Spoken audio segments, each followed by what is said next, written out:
Soy Laura Rodríguez Juliá, tengo 26 años, trabajo como administrativa en una mutua de accidentes de trabajo y pertenezco a la falla Antonio Pardo.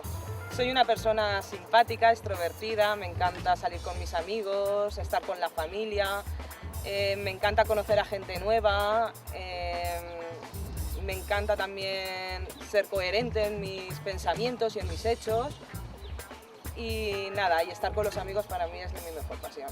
Pues lo que espero es que seamos todas una, que nos apoyemos, que vivamos un año bueno, bonito, que apoyemos a la que sea nuestra mayor representante y que todas juntas podamos representar al pueblo de Torrente como se merece.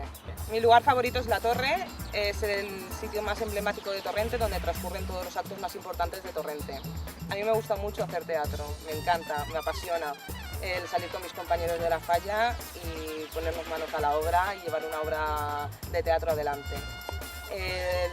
Luego me encanta salir con mis amigas, darme paseos con mi marido por el casco antiguo de Valencia, me encanta. A las fallas de Torrente les faltan muchísimos concursos culturales y les sobran muchísimos gastronómicos.